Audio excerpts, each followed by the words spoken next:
shirkan caalamiga ah oo ay ka qayb galeen in ka badan 8 madaxweyne iyo madaxweyne ku-xigeenno ka socday dowladaha qaaradda Afrika ayaa ku qabsoomay Hotel Matina Jumeirah ee magaalada Dubai ee wadankan Isutaga Imaaraadka Carabta waxaana shirkan inta badan diiradda lagu saarayay sidii loo maalgashan lahaa wadamada galbeedka qaaradda Afrika waxaana furitaankii shirkaasi goobjoog ka ra'iisul wasaare ku-xigeenka ahna madaxweyne ku-xigeenka dowladda Imaaraadka Carabta iyo hogaamiyaha magaalada Dubai Sheikh Mohammed bin Rashid ibn Maktoum iyo mas'uuliyiin kale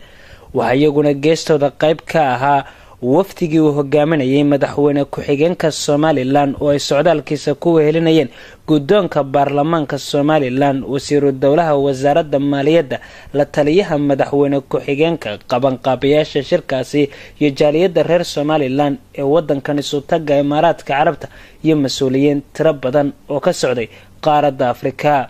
waxaana markii uu shirkaasi soo gabagaboobay oo telefishinkani caalamiga ah ee Hon Cable TV oo wax ka weydiiyay qabanqaabiyaashii shirkaas waxa maanta ka dhacay shir ay isku yimaadeen 8 wadan oo Afrikaana maanta waxaan u arrange gareeyay wafdiga ka socda Somaliland kalidood ma ahayn dadkan u arrange gareeyay invitationkan dawladda kale oo Niger ka mid tahay laftooda waan u arrange gareeyay halkan ugu nimid shirka maalgelinta ee West Africa Forum annagana ugu casuumay ganacsatada Soomaalida anagoo ka wakiila aad iyo aad fursado badan oo Somaliland ay ka heli doonto halkan ummado badan oo la isugu yimi Somaliland oo maanta ganacsatada doonaysa in ganacsatada caalamka ay dhawaan